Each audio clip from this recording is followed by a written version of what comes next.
If you ever want to make a questionable life decision, let your best friend convince you to attend a costume party you don't even want to go to. That's how I, Sophie Bennett, ended up in a sparkly black dress, a glittering witch's mask, and heels that had a personal vendetta against my feet. Come on, Sophie, Lila had said, practically dragging me by the wrist. It's not just a party. It's the building's annual costume bash. You just moved in, you have to socialize. Socialize? I grumbled, watching her glue fake rhinestones to her butterfly mask. I can socialize with Netflix and leftover pizza. They don't judge me. But somehow I caved. Maybe it was the guilt. Maybe it was the fear of missing out. Or maybe it was the fact that I had been single for approximately forever. And Lila's constant reminder that you'll never meet anyone while hiding in your apartment finally cracked me. So there I was. Friday night. Loud music, fairy lights, and at least 3 people who took the word costume way too seriously. Someone came dressed as a slice of pizza. Someone else was a very convincing vampire. I was trying my best to channel mysterious witch energy, though I probably looked more like mildly lost woman holding a cocktail. I took a sip of my drink and scanned the room. Strangers everywhere. Masks everywhere. The anonymity was oddly freeing. Nobody cared who you were, just who you pretended to be. Smile, Sophie. Lila shouted over the music, snapping a photo. You look like you're about to hex someone. Maybe I am, I muttered, trying to disappear into the crowd. And then it happened. I turned around too quickly and collided hard into someone's chest. My drink splashed, my balance wobbled, and my dignity died instantly. Oh my God, I'm so sorry, I gasped. A deep, slightly flustered voice replied. No, that was completely my fault. I didn't see. We both froze. He was dressed as a pirate. Not the overly confident, I have abs and a sword type, but more like the I borrowed this costume 5 minutes ago and I'm regretting it type. His mask covered half his face, but I could see his eyes, bright, kind, and a little panicked, like he wasn't sure how to handle being accidentally doused in someone else's drink. Great, I said. First 10 minutes in and I've assaulted a pirate. My witch license is probably revoked. He laughed, a warm, genuine sound that didn't belong in such a chaotic room. You sure you're not cursed? Only socially, I said without thinking. His smile widened beneath the mask. Then we're even. We stood there for a moment, awkwardly holding eye contact through the chaos of the party. I noticed the way he scratched the back of his neck when he was nervous and how he spoke like someone not used to parties but trying to make an effort. Well, he said, his voice warm despite the flustered edge. Who are you under that mask? Or is that part of the mystery? I smirked, leaning into the anonymity. Let's say I'm the Midnight Witch, keeper of poor life choices and spilled cocktails. He laughed again, tilting his head. Then I'm just a pirate with questionable navigation skills. Care to dance, or are you planning to hex me instead? Normally I would have said no. Dancing wasn't my thing.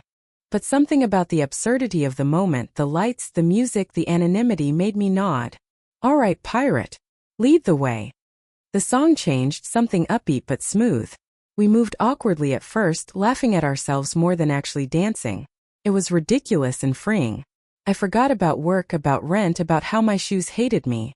He wasn't a smooth dancer, not at all. He stepped on my foot once, apologized twice, and blushed so visibly I could see it through the mask. You're terrible at this, I teased. Occupational hazard, he said. I design buildings. My dance skills are structurally unsound. I laughed loud, unrestrained, and for a brief moment I forgot to care who he really was. Then the song slowed. The crowd around us blurred into soft motion and laughter. His hand slipped gently around my waist, hesitant, as if asking for permission. I didn't pull away. Our eyes met again. That curious, magnetic moment when silence says more than words. And before I realized it, we were leaning closer. It wasn't planned. It wasn't cinematic. It was impulsive and imperfect. His mask brushed mine, my heart kicked into overdrive, and then kiss. Warm. Surprising. Real. It lasted maybe 3 seconds, maybe a lifetime. When we pulled back, both of us looked stunned. I started brilliant as always. He grinned sheepishly. Wow. That wasn't in the blueprints. We both laughed, the kind of laughter that hides 1,000 nerves. Then someone bumped into us, the moment broke, and before I could say anything else he was swept into the crowd. Wait! I called out, but he was gone. Just like that. I spent the next 10 minutes wandering around the party, scanning every mask, every costume. No pirate. When Lila found me later, I was sitting by the snack table, staring into a bowl of pretzels like it held the secrets of the universe. Okay, she said, plopping down next to me. Why do you look like you just saw a ghost or kissed one? I blinked. Lila, I think I just kissed a stranger. Her eyes lit up. Oh my God. Finally. Tell me everything. There's not much to tell, I said. He was tall. Nice voice. Bad dancer. Wore a pirate costume with a half mask. Excellent, technique. She gasped theatrically. A pirate? And you don't even know his name? Nope, I said, my face heating. He called himself a pirate with bad navigation skills, and then he vanished. Oh, so he's mysterious and hot, Lila said, grinning. Sophie, that's literally the start of every rom-com ever. I groaned, covering my face. Yeah, except I have no idea who he is. Or if he was real. Maybe I hallucinated him. Lila laughed. Please. You finally had a fun night. Don't ruin it with logic. I wanted to believe that. I wanted to believe it was just a perfect, fleeting moment, something to laugh about later. But as I left the party and walked home, my heart kept replaying that kiss, that voice, that laugh. And for reasons I couldn't explain, I had a strange feeling this wasn't the last time I'd see the pirate. Back in my apartment, I kicked off my heels and collapsed onto the couch, staring out at my small balcony. The city lights twinkled below, and the cool night air drifted in through the open door. My balcony wasn't fancy, just a narrow strip with a couple of chairs and a potted plant that was barely surviving, but it was my escape. Little did I know it would soon become the stage for even more chaos. The next morning began like every hangover morning does, with regret, confusion, and a desperate need for coffee. I groaned into my pillow, the sunlight stabbing through my curtains like it had a personal grudge. My sparkly witch dress was crumpled on a chair. My mask hung from a lamp like a souvenir of bad decisions, and my head throbbed to the beat of last night's terrible pop remixes. Lila's voice echoed in my head. You finally had fun, Sophie. Don't ruin it with logic. Right. Fun. That's what we were calling kissing a masked stranger who may or may not have been real. I stumbled into the kitchen, poured myself coffee that could probably remove paint, and tried to piece the night together. Pirate costume. Kind eyes. Nervous laugh. Kiss that felt like a spark. Then gone. Maybe I hallucinated the whole thing, I muttered to my cat, Pixel, who blinked at me with judgmental eyes. That's when I heard it, loud thuds, scraping, and muffled cursing from the apartment next door. I frowned. The apartment beside mine had been empty for weeks, and now my new neighbor had apparently decided Sunday morning was the perfect time to rearrange furniture. Of course, I said. Because peace is a myth. But the noise kept going. Boxes hitting the floor. Crash. A very distinct, "Ow, great, perfect, love that for me." My curiosity won. I stepped out onto my balcony, hoping to catch a glimpse through the shared railing that separated our balconies by just a few feet. A guy stood on the adjacent balcony, surrounded by cardboard boxes, wearing sweatpants, a loose gray hoodie, and the expression of someone losing a war with an IKEA bookshelf. He looked familiar. Too familiar. I cleared my throat. Need help over there?" He turned, and time did that weird slow-motion thing movies always exaggerate. It was him. The pirate. Well, minus the eyeliner and fake sword, but those eyes? Those were unmistakable. "Oh," he said, blinking. "Hey, I'm so sorry for the noise. I just moved in this morning. Didn't realize how thin the walls were, or how close the balconies are." My brain, say something normal, Sophie. Something casual. My mouth. "You moved in next door?" Smooth. Very smooth. He nodded. "Yeah, apartment 4B. I'm Ethan." I froze. Ethan. That was his real name. The pirate had a name. "I'm Sophie," I said, forcing a polite smile while my internal monologue screamed. He smiled, that same awkward, slightly crooked smile that had ruined my sense of reality last night. "Nice to meet you, Sophie." "You already met me," my brain whispered. "Your mouth specifically." Before I could recover, our landlady, Mrs. Grant, appeared in the hallway below, looking up at our balconies like a friendly specter holding a watering can. "Ah, you two have met," she chirped. "Our newest tenant and my favorite artist. Isn't that lovely? Neighbors with adjacent balconies already getting acquainted." "Acquainted?" I repeated weakly, staring at Ethan, who looked just as flustered. Mrs. Grant leaned closer to the railing. "Sophie's a sweetheart. Makes the best banana bread in the building. Don't let her fool you with the sarcasm. And those balconies? Perfect for morning chats." "Mrs. Grant," I hissed. She winked. "Well, I'll leave you two young folks to get settled."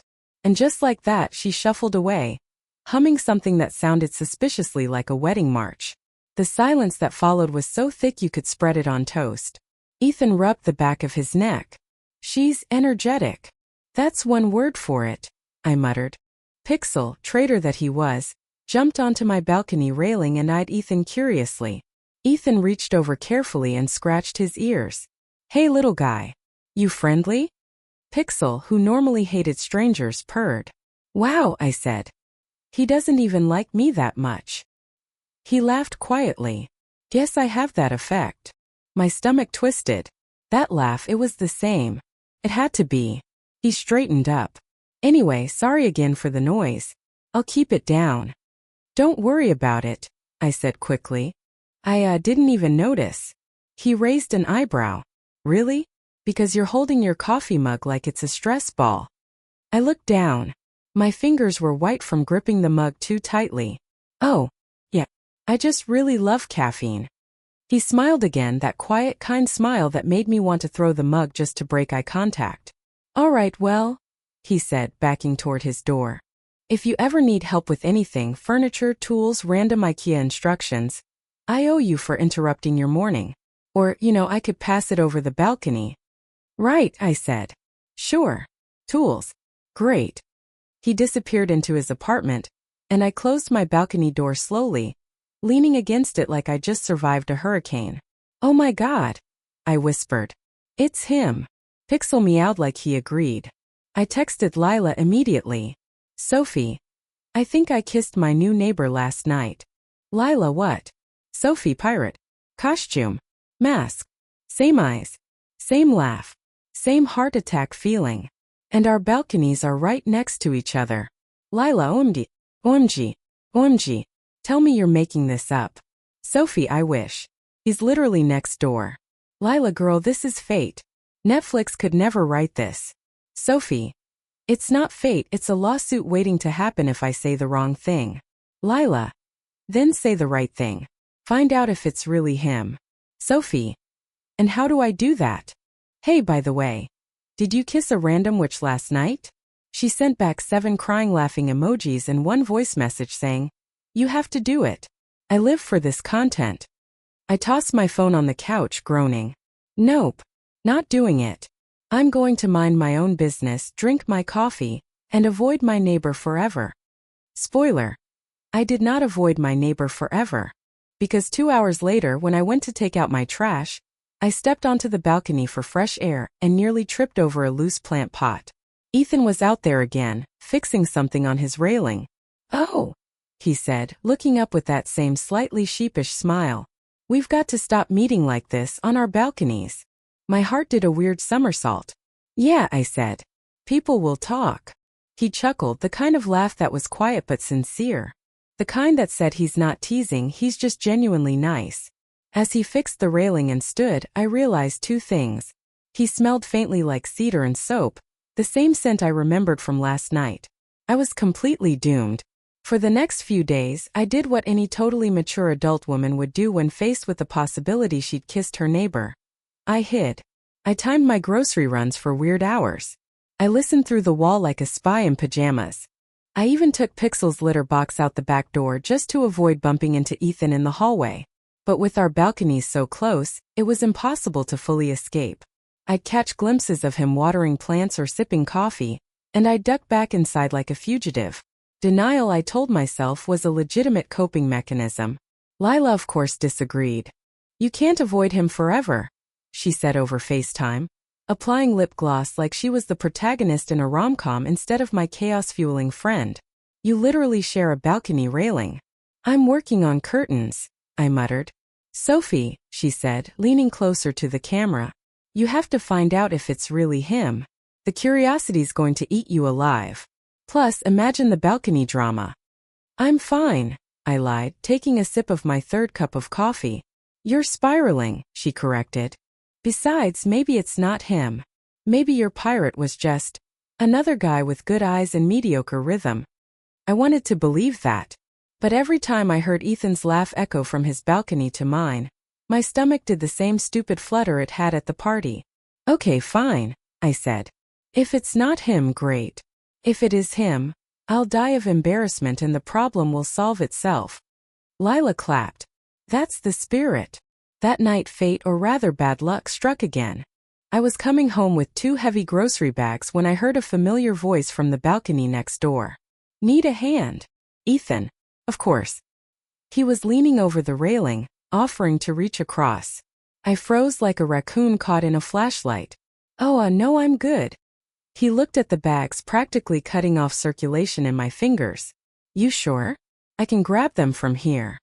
I tried to play it cool. Yep. Totally fine. I do this for cardio. Then one of the bags split, sending apples rolling across my balcony like tiny traders. Right, he said, leaning over to help pick them up from his side. Cardio. I sighed. Okay, fine, maybe a little help. He gathered the apples with a small grin and passed them back over the railing. You know, for someone who doesn't want help, you look like you're carrying groceries for a small army. I like to be prepared, I said. What if there's an apocalypse and the stores run out of pasta? He chuckled. You'd survive just fine. We chatted awkwardly as I unpacked, and as he handed the last item over, I noticed something. He looked genuinely comfortable here, like he'd always belonged on that balcony. And then, without warning, he looked at my counter through the open door and froze. Lying there, glittering under the kitchen light, was the mask. The same black, glittery witch mask from the party. Oh, I blurted, too late to hide it. That's just a decoration. He tilted his head, that curious look flickering in his eyes. Decoration? Yes, I said quickly. Halloween is timeless. He smiled, amused but not suspicious. Interesting choice. Thanks, I said, voice 3 octaves too high. He leaned against his railing casually. You know, I went to a Halloween party last weekend. Big one. Masks, costumes, way too much loud music. My pulse spiked. Cool. Sounds fun. Yeah, he continued like he didn't notice my internal meltdown.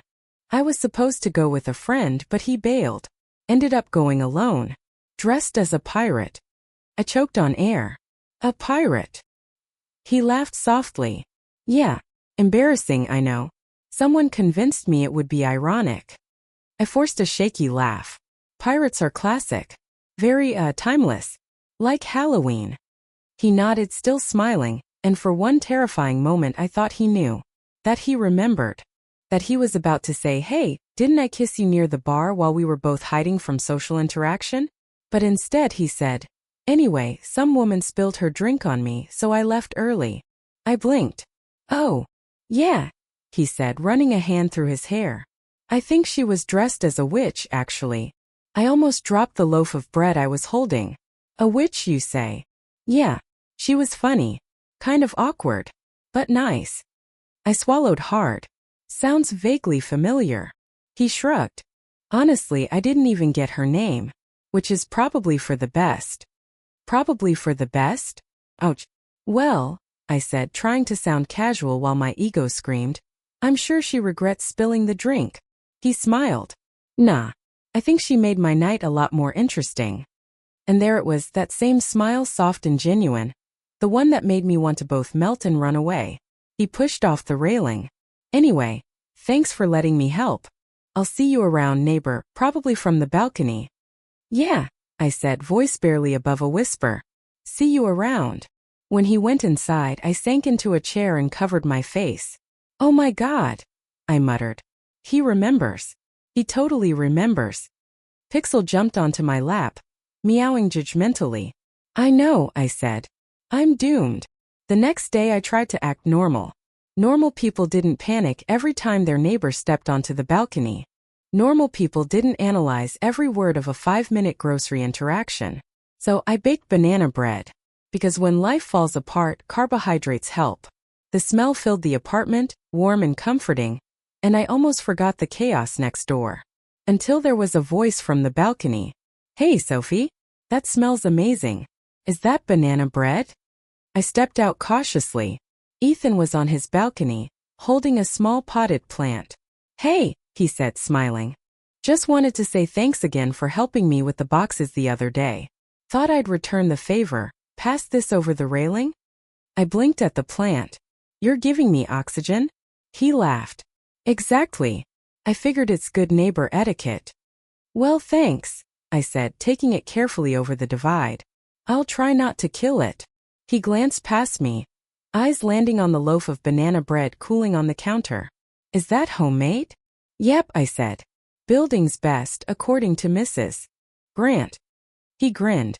"Guess I'll have to verify that myself." And before I could stop him, I was passing a slice over the railing. "This is amazing," he said, eyes widening. "You might actually be a witch." I laughed. "Careful. I take that as a compliment." He smiled again, that same easy warmth that made everything feel a little lighter. And just like that, the panic faded. Maybe he didn't remember the kiss. Maybe I'd imagined that spark in his eyes. Maybe he was just a really nice guy.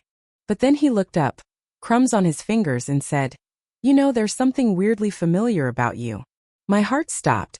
"Oh," I said weakly. "Like déjà vu?" He nodded slowly, that knowing glint in his gaze. "Yeah. Like I've met you before. Somewhere unexpected." I laughed nervously, clutching my coffee mug. "Weird how small the world is, huh?" "Yeah," he said, smiling. "Weird." The next morning came far too soon. I woke up to the sound of birds and the faint aroma of coffee drifting in from the balcony next door. My head was pounding, not from alcohol, but from the sheer what the heck did I do anxiety that settled in sometime around 3 a.m. I kissed a stranger. Then found out he was my new neighbor. And then he helped me with a spilled drink like some kind of sitcom hero who clearly wasn't taking it too seriously. I groaned into my pillow. Why couldn't I just once have a boring, uneventful night? Dragging myself out of bed, I peeked through the blinds onto my balcony. Ethan was out there wearing a gray hoodie, hair slightly messy, holding a mug like it contained the secrets of the universe. Of course he caught me looking. Of course he smirked. He raised his mug slightly in a mock salute across the short divide. I ducked back like I'd been caught spying in a Cold War movie. "Smooth, Sophie. Very smooth," I muttered to myself. The universe apparently wasn't done torturing me because 15 minutes later, there was a voice from the balcony. "Peace offering," Ethan called softly. He was holding out a mug over the railing. "Coffee. Strong enough to erase bad decisions." I stepped out cautiously and accepted it. "You assume I made bad decisions last night." He leaned against his railing. "I didn't say you did. I might have though." My face heated. "Right. Because kissing random masked women at parties is definitely what well-adjusted adults do." He chuckled. "You say that like you didn't kiss me back." I nearly choked on my coffee. Okay, fair point." He grinned, clearly enjoying this.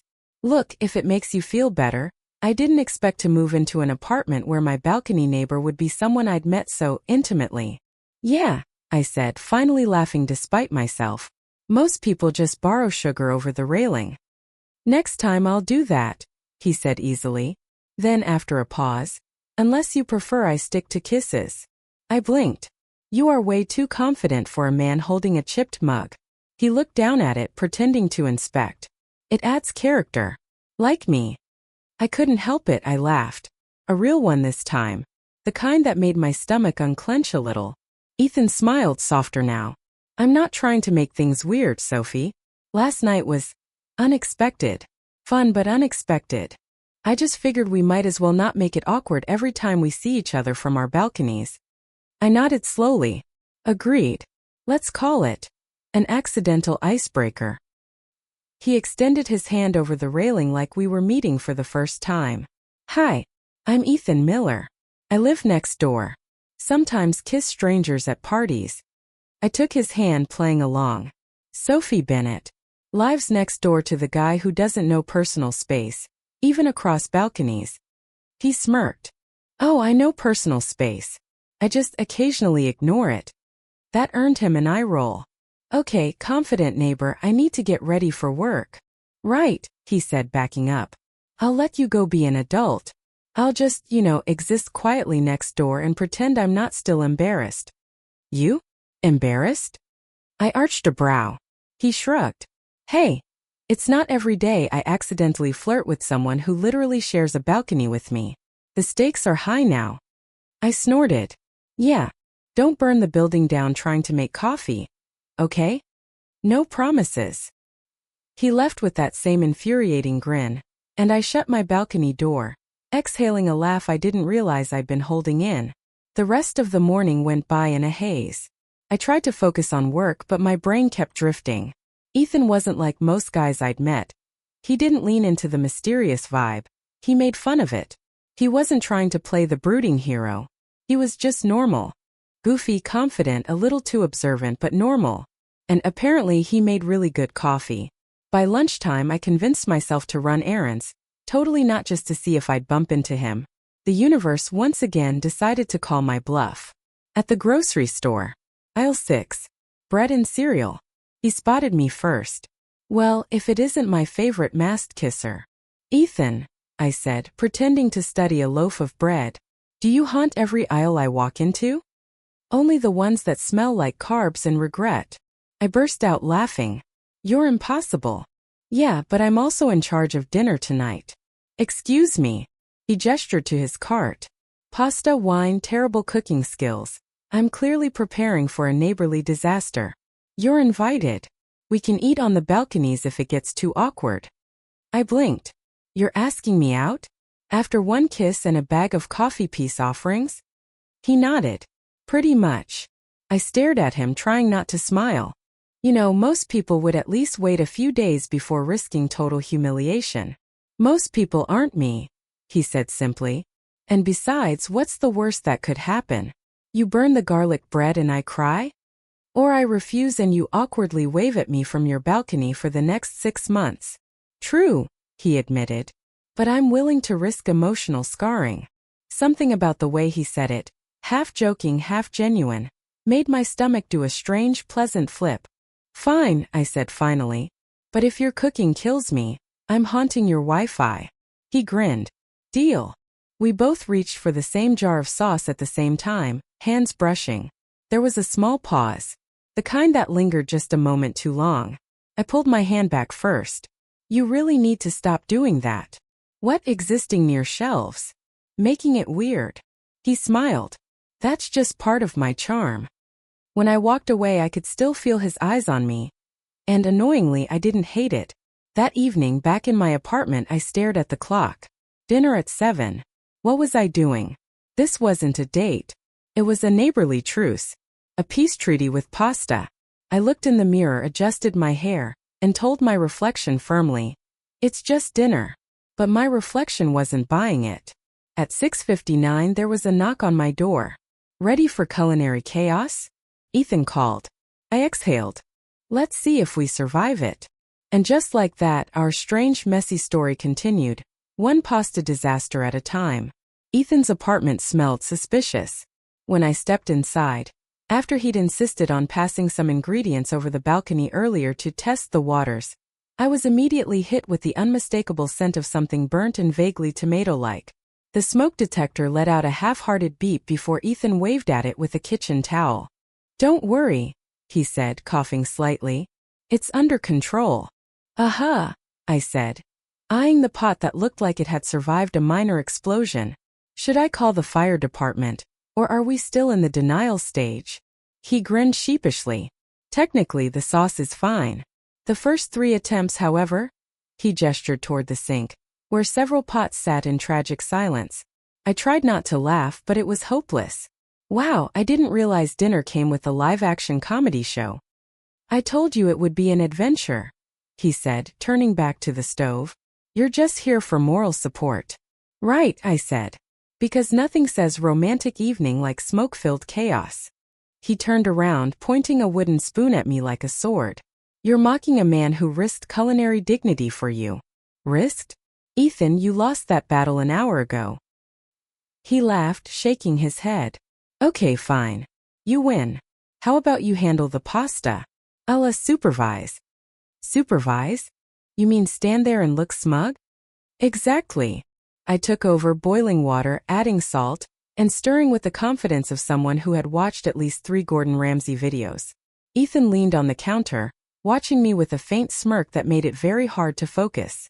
You know, he said after a moment, you look a lot less intimidating without the mask. I gave him a look. Was I intimidating before? He shrugged. A little. You walked into that party like you owned the place. That's because I didn't know anyone. Faking confidence is my survival skill. He chuckled. Good skill. I should learn that. I tilted my head. You? Mr. moved in yesterday and already flirting across balconies? You seem pretty confident to me. His smile faded just slightly. You'd be surprised. That threw me for a second. The easy grin was still there, but behind it, something else flickered, hesitation maybe. I turned down the heat. All right, mysterious neighbor, what's your story? You seem like a man with secrets. He leaned back, pretending to think. Well, I could tell you about the time I accidentally joined a yoga class full of retirees. I laughed. That doesn't count. Okay, fine. Real answer? I moved here to get a fresh start. New job, new city, new everything, including a balcony neighbor who keeps things interesting. I nodded slowly. So this dinner is your way of bonding with the locals? Exactly, he said, a smile creeping back. One clumsy flirtation at a time. Flirtation. I raised an eyebrow. That's what we're calling it now? Hey, it was mutual, he teased. I opened my mouth to protest, but the timer beeped, saving me from a comeback. Dinner miraculously turned out edible. We sat on his balcony, city lights flickering below, 2 plates of pasta between us, and a bottle of wine that probably cost less than my phone charger.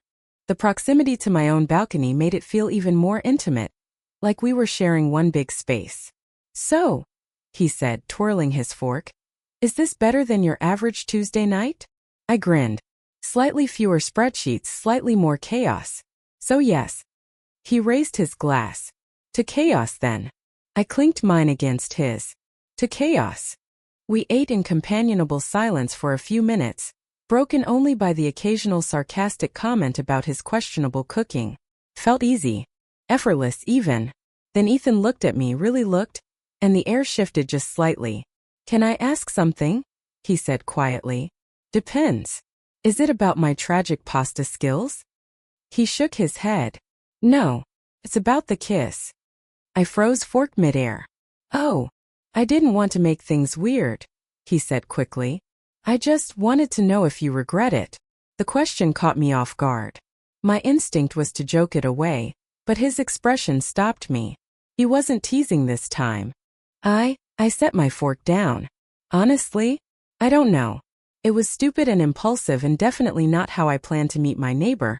But I paused. No, I don't regret it.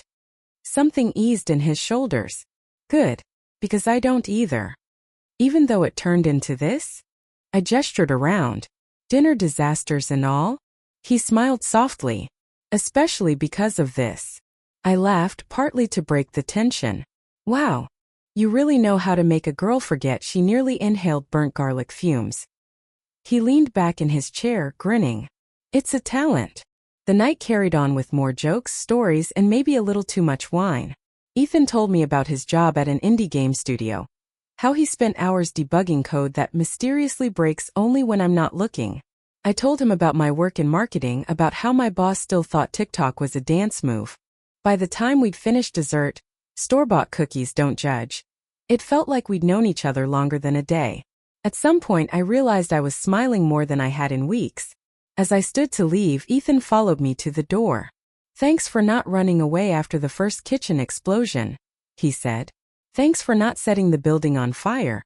I shot back. He laughed, then hesitated. Hey, before you go, can I ask one more thing? I raised an eyebrow. Is this about the smoke detector again? He smiled, but his tone softened. No. Just, do you think we could start over? Like properly? No masks, no awkward balcony vibes. Just friends. Friends. It wasn't what I expected, but it was nice. Grounded. Yeah, I said. I'd like that. He extended his hand again, playful but sincere. Then it's official. Friendship treaty signed. I shook it. Deal. And yet, as I walked back to my apartment, heart still weirdly fluttery, I couldn't ignore the thought that crossed my mind. Friends, huh? We'll see how long that lasts. The next few days were unexpectedly comfortable. Ethan and I kept our friendship treaty, alive with coffee exchanges over the balcony railing, sarcastic notes slipped under doors, and the occasional argument about whose turn it was to take out the shared hallway trash. It was the kind of rhythm that didn't feel forced, easy, funny, familiar. And if I occasionally caught myself staring at his smile for too long from my balcony, that was clearly just neighborly appreciation. Obviously. One morning I was running late for work, hair half-tamed, coffee in hand, when I nearly collided with a potted plant on my balcony. Ethan was out there, reaching over to fix something. Whoa there, caffeine tornado, he said, catching my elbow across the railing before I spilled my drink. I blinked up at him. Ethan, why are you always exactly where my dignity goes to die? He smirked. Lucky timing. Then he tilted his head. You have toothpaste on your cheek. I froze. I do not. He reached out over the divide and gently wiped it off with his thumb before I could react. The touch was light, fleeting, but enough to send my heart into overdrive. There, he said, his voice a little quieter now. Crisis averted. I stared at him for half a second too long before mumbling, thanks, and hurrying inside. By the time I reached my car, my brain was already holding an emergency meeting. Agenda. What just happened and why did it feel like electricity? That evening, I told myself I wasn't thinking about it. I even tried baking cookies to prove it. Spoiler. I burned half of them. And just as I was scraping charred dough off the tray, there was a voice from the balcony. Smoke alarm went off, Ethan called. Figured it was either you or the apocalypse. I stepped out. He was leaning over holding a toolbox. I sighed. I was trying to bake. It's not my fault the oven hates me. He grinned. Need a hand? I can pass the tools over. Unless you're secretly a pastry chef, I doubt you can save this. Maybe not, he said, reaching across anyway. But I'm great at eating failed cookies. He tasted one I passed over, winced, and immediately washed it down with water. Okay, wow. That's aggressively crunchy. I threw a towel at him across the railing. You're supposed to lie, neighbor. He laughed. I only lie about important things. Oh yeah? Like what? Like pretending I don't think you're kind of amazing. The air froze between us. I blinked. What? He rubbed the back of his neck, suddenly looking less confident. You know, you move in, survive a disastrous party, manage to handle me without losing your sanity. That's impressive. My pulse slowed, relief mingling with something warmer. Oh, compliment accepted. For a second I thought you were about to say something else. He smiled crookedly. Maybe I was. Before I could respond, the oven timer beeped again, sharp and intrusive like the universe shouting, not yet. We both laughed, the tension dissolving. Over the next week, things settled into what I can only describe as a rom-com routine. He'd text me stupid memes at midnight. Found your evil twin at the coffee shop. She ordered oat milk too. And I'd counter with sarcastic replies. She sounds like she has taste. But the truth? I liked having him around, especially those balcony moments. Then came the rooftop barbecue. Our apartment building hosted one every month. A community event that mostly consisted of people pretending to enjoy each other's company while complaining about rent. I'd almost skipped it, but Ethan convinced me to go. Come on, he'd said from his balcony. There'll be food, fireworks, and probably at least one neighbor who'll mistake me for a celebrity again. That had apparently happened once. He told me someone thought he was a discount Chris Evans. I didn't disagree. So I went. The evening started fine music, fairy lights, burgers that may or may not have been cooked through. Ethan showed up in jeans and a white t-shirt, looking like he'd stepped straight out of a summer movie. And then just as I was starting to relax, she appeared. Tall, blonde, beautiful in a fashion influencer caught mid-laugh kind of way. She walked straight up to Ethan. Ethan, oh my God, it's been forever. They hugged comfortably. Too comfortably. I froze burger halfway to my mouth. Ethan looked surprised but happy. Wow, Chloe. Yeah, it has. You live here now? Moved in last week, she said brightly. We used to work together, remember? Right, he said, laughing. You were the one who set off the office microwave incident. She laughed, brushing his arm. You never let me live that down. I didn't realize I was glaring until my best friend Lila's voice echoed in my head. Act cool. Except I wasn't cool and nothing about this felt cool.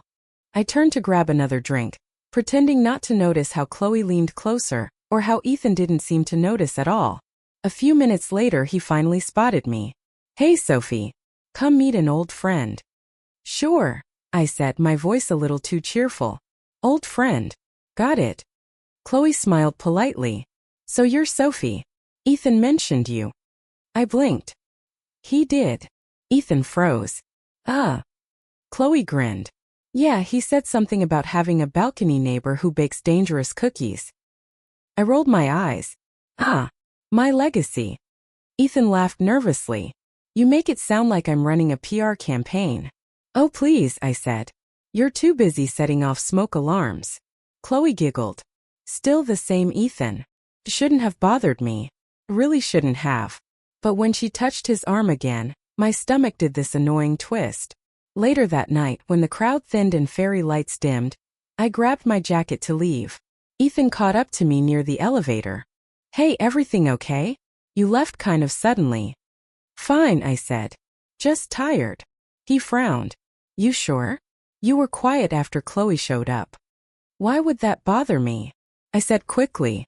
You can talk to whoever you want. His lips quirked up. You're jealous. I am not jealous. He leaned closer. You're definitely jealous.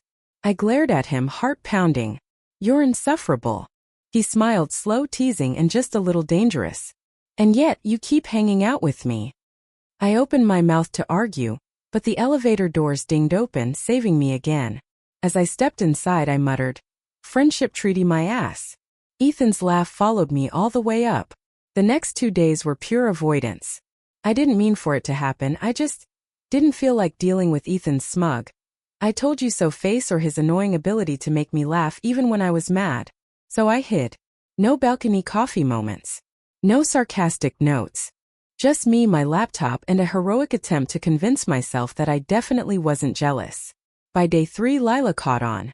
Spill, she demanded over FaceTime, her background full of plants and poor life choices. You've got that look. What look? I asked. I like him, but I'm pretending I don't look. I sighed. You're imagining things. She arched an eyebrow. Sophie, please. You ghosted the man for 72 hours. That's not indifference, that's romantic panic. Romantic panic isn't real. It is now, she said, sipping her smoothie. So what happened? I hesitated, then confessed. There was a girl at the barbecue. His friend. They hugged. She touched his arm. Lila gasped dramatically. The nerve. Did you hex her? Not yet, I muttered. Do it. Then kiss him again to reestablish dominance. Lila. She grinned. What? You already kissed him once. You might as well collect the sequel. I hung up before she could say trilogy. That evening the sky turned gray, heavy with rain clouds, matching my mood perfectly. I was curled up on my couch, watching raindrops race down the window, when there was a voice from the balcony. Hey, Sophie? You out there? Ethan. Hood up, damp from the rain, holding a dripping grocery bag like a soggy piece offering across the railing. Hey, he said, slightly breathless. You've been. Mia. I stepped out reluctantly. Observant of you. He gave a sheepish smile. I thought maybe I'd offended you or something. Why would you think that? He tilted his head. Because you disappeared after I pointed out the whole jealousy thing. I wasn't jealous, I said too fast. He nodded slowly. Got it. Not jealous. Just coincidentally vanished the second another woman talked to me. I glared. You're impossible. He grinned. You've mentioned that. The silence between us stretched, broken only by the sound of rain hammering the balconies. Finally I sighed. What's in the bag? He looked down, surprised. Oh, groceries. I was going to make soup. Thought you might want some. Pass it over? My irritation faltered. You brought me soup? Well, he said, rubbing the back of his neck. I figured you were either sick, mad, or hiding from me. Soup works for all three. I couldn't help the small smile that crept up. That's weirdly thoughtful. Yeah, I'm full of surprises, he said softly. Can I come over? Or should I just pass the soup like a very wet delivery guy? I hesitated, then nodded. Fine. But if you drip on my floor, you're banned. He hopped over the low railing divider, easy since the balconies were so close, and entered, shaking water from his hoodie. My apartment suddenly felt smaller, warmer. While he unpacked the soup, 2 containers, one labeled extra spice, because you like chaos. I pretended to focus on setting out spoons. So, he said finally, glancing over. Are we okay? Define okay. He frowned slightly. You tell me. You've been acting like I kicked your cat. Pixel would never let you near him, I muttered, but the joke fell flat. Ethan set the spoon down. Seriously, Sophie. If I did something wrong. You didn't, I cut in. I just needed space. From me. Yes. No. Maybe. He waited. Patient, infuriatingly calm. I sighed, finally looking up. I don't know, Ethan. You bring this energy into my life and suddenly everything's upside down. I'm overthinking everything. I haven't done that in years. He studied me quietly. Maybe that's not such a bad thing. It feels bad. Maybe it's just new. I hated that he made sense. Before I could respond, thunder rolled and the lights flickered, then went out completely. Oh, perfect, I muttered. Because nothing says emotional crisis like a power outage. Ethan laughed softly. At least we've got soup. I found a candle and lit it, the soft glow casting shadows across his face. He looked different. Softer. Realer. He leaned against the counter. You know, for someone who claims not to like chaos, you seem to attract it. I snorted. Please. You're half of the problem. He grinned. Fair point. We sat on the floor by the coffee table, eating soup by candlelight, listening to the rain. It should have been awkward, but it wasn't. So, I said finally, Chloe seems nice. Ethan nearly choked on his soup. That's what this is about? She touched your arm. She touches everyone's arm. She's like, aggressively friendly. Oh. I stabbed at my soup. I see. He tilted his head, studying me. You really were jealous. I was curious, I said, defensive. Right, he said, smirking. Curious about my arm. Ethan. He laughed. Relax, Sophie. If it makes you feel better, she's dating someone. Really? Really? And even if she weren't? His voice softened. She's not the one I'd be thinking about. That did it. My heart went completely rogue. I looked up, and for once he wasn't teasing. The flickering candlelight danced in his eyes, and all the banter melted into something else. Something quiet. Charged. Ethan, I said carefully, we said we'd be friends. He nodded slowly.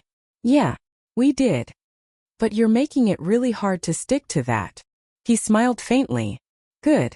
I was hoping I wasn't the only one. Before I could reply, a loud crack of thunder shook the building, and the next thing I knew, the candle toppled, wax spilling onto the table. Crap. I lunged to fix it, but Ethan caught my wrist. Careful, hot. Our hands stayed like that, tangled, frozen, hearts completely out of sync with logic. Outside, rain hammered the windows. Inside, the world went very, very still. Sophie, he said softly, tell me to stop. I didn't. Instead, I whispered, you're a terrible neighbor. He smiled, and then he kissed me, gentle, certain, and nothing like the chaotic party kiss from before. When we finally pulled apart, he rested his forehead against mine. So, he murmured, still want to pretend we're just friends? I exhaled a shaky laugh. I think the soup ruined that plan. He chuckled. Guess I'll take the blame. Lightning flashed again and I realized something. I wasn't scared anymore. Not of him. Not of how messy this could get, because for once it felt real. And maybe, just maybe, worth the chaos. A year later, the balconies still faced each other. Only now we treated them as one big shared space, with a bridge of plants and lights connecting them. Ethan had finally moved in officially. Mrs. Grant still knocked twice a week, pretending to check the noise levels, which apparently meant listening for laughter through the walls. Sometimes, when the sky hinted at rain, Ethan would pick up the guitar again. Still off-key. Still mine. I'd sit beside him on our combined balcony, notebook in hand, typing the title of my new blog post. I kissed a stranger at a costume party 1 year later. The first line read, "He still steals my coffee over the railing, but I let him." And as I looked at him, at us, I thought, some stories don't end with happily ever after. They just keep going. Because real love isn't fireworks. It's coffee mugs, shared balconies, and the person who never left when the mask came off.